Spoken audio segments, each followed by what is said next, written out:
2024 में 2.7 trillion dollar के वैश्विक रूप से हथियार परचेज किए गए। और ये जो आंकड़ा है ना, ये लगातार ईयर ऑन ईयर बढ़ता चला जा रहा है। मतलब विश्व में खरीद बढ़ रही है। युद्ध बढ़ रहे हैं नहीं बढ़ रहे हैं वो एक तरफ है, दुनिया हथियारों पर पैसे खर्च करती जा रही है। मैं आपके सामने कुछ स्टैट्स रखता हूं।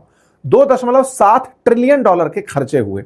आप समझिए 1991 से पहले, जब तक यूएसएसआर हुआ करता था, उस समय के बाद में और उसके बाद के समय में, जब तक 1991 से लेकर 2023 में यूक्रेन वॉर नहीं हुआ था, एक स्टडी सी ग्रोथ बनी हुई थी। 2023 के बाद से फिर से डिफेंस के स्टॉक्स के अंदर अचानक तेजी से वृद्धि शुरू हुई। क्यों? क्योंकि जैसे रशिया यूक्रेन होना शुरू हुआ तो यूक्रेन के समर्थन में बैठे हुए जो यूरोप के देश थे उन सबको चिंता होने लगी कि आज यूक्रेन मारा गया है, कल को पोलैंड मारा जाएगा, फिर फ्रांस में हमले होंगे।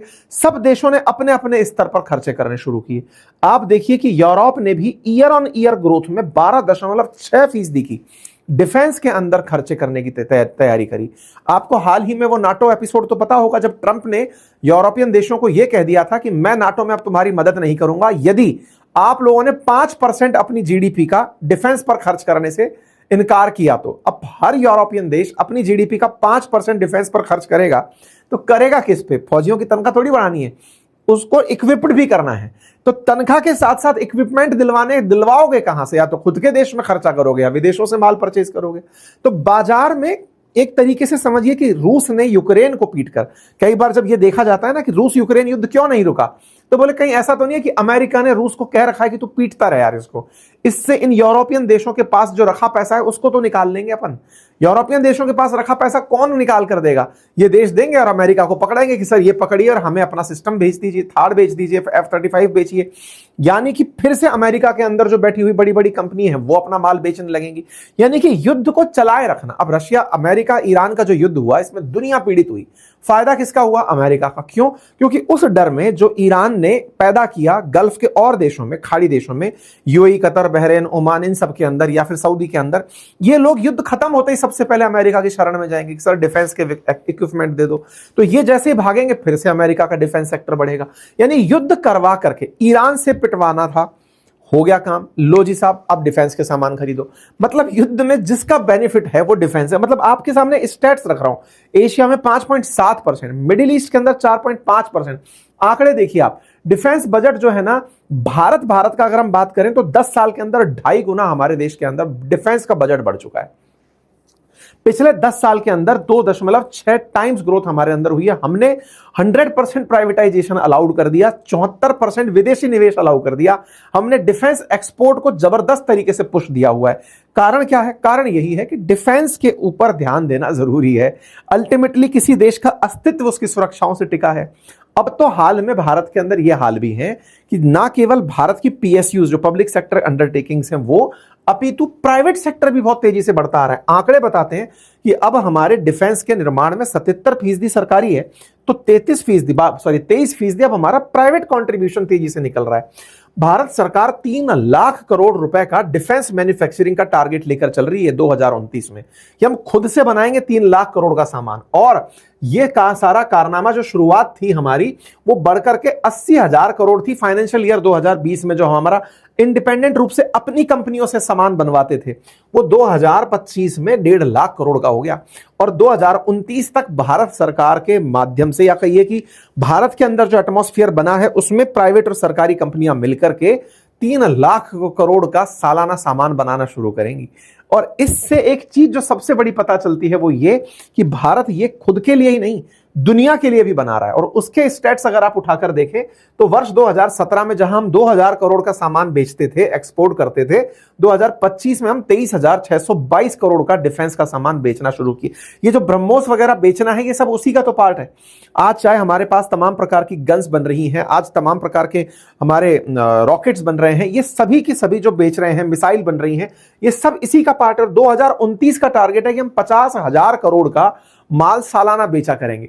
तो ये सालाना बेचोगे तो बनाएंगी तो कंपनियां ना, ये कब बना सकती हैं? जब दुनिया में अशांति होगी। ये वो वाली बात है कि कोरोना के टाइम पर वैक्सीन के पीछे लाइन लगी हुई थी। कोरोना नहीं है तो खाली टाइम पर आप किसी को कह दो कि लो वैक्सीन लगाने चलो, टालता रहेगा कि अरे क्यों टेंशन लेनी, चलने दो।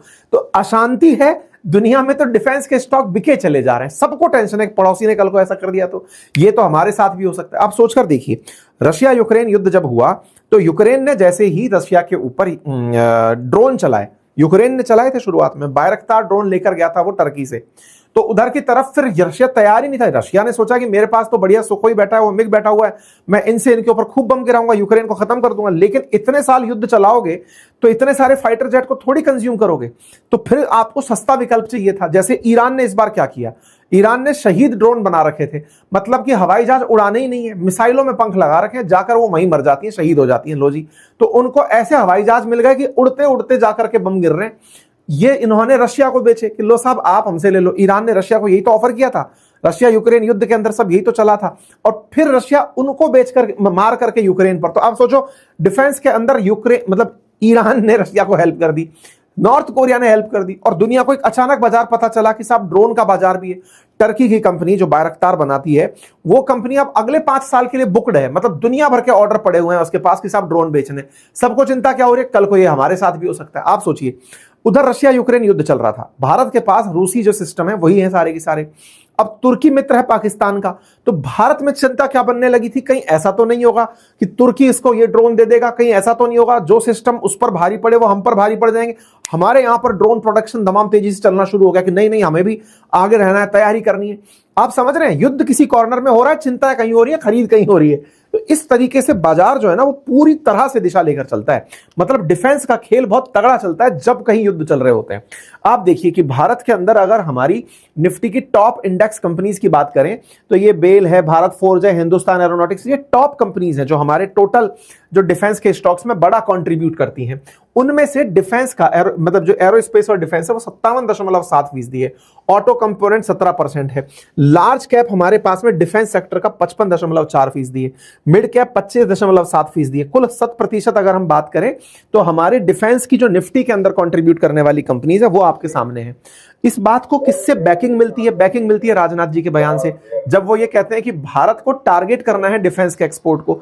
तो डिफेंस हमारे देश की मूल में है। आप उसको इस तरह से कंपेयर करिए कि हमने 686 करोड़ रुपए का सामान जहां बेचा हो, 25-26 में 38,000 करोड़ का सामान हम बेच गए डिफेंस में। ये दर्शाता है कि भारत के एस्पिरेशंस बहुत हाई हैं। डीपीएसयू जो है प्राइवेट सेक्टर, हमारी जो सरकारी कंपनियां डिफेंस की, 21,000 करोड़ का एक्सपोर्ट करी हैं। आप ग्रोथ अगर देखें 62% के हिसाब से चल रहा है। प्राइवेट सेक्टर का जो एक्सपोर्ट है बढ़कर के 14% इंक्रीज हो गया, यानी डिफेंस एक्सपोर्ट्स। अभी देखिए, जो अभी ताजा खबर है, ये एक दिन पुरानी खबर है, हमारा जो तेजस फाइटर जेट बन रहा है, तेजस फाइटर जेट के लिए इंडियन एयरफोर्स जब इसको बना रही है, तो इंडियन एयरफोर्स के लिए तेजस बन रहा है, तो उसके लिए जीई जो अमेरिका की कंपनी है उसने इंडिया के अंदर रिपेयरिंग फैसिलिटीज डेवलप करने की बात की है। अब यहीं पर हमारे देश के अंदर ही अगर इनकी इनबिल्ट रिपेयरिंग होने लगेगी, तो इस बात को सुनकर के कि हमारे देश में ही जो इंजन दिया गया है उसकी रिपेयरिंग फैसिलिटी बनाई जा रही है, तो ऑटोमेटिक स्टॉक्स के अंदर फिर वृद्धि देखने को मिल गई। कि जिस चैनल पर फिलहाल आप खबरें सुन रहे हैं, पढ़ रहे हैं, आपसे गुजारिश है कि इसे सब्सक्राइब करना ना भूलें, क्योंकि आप में से बहुत सारे साथियों ने इस चैनल को सब्सक्राइब नहीं किया हुआ है। आप सब्सक्राइब करते हैं तो हमारे साथ आपका जुड़ाव हमारे लिए एक ताकत के रूप में दिखाई पड़ता है।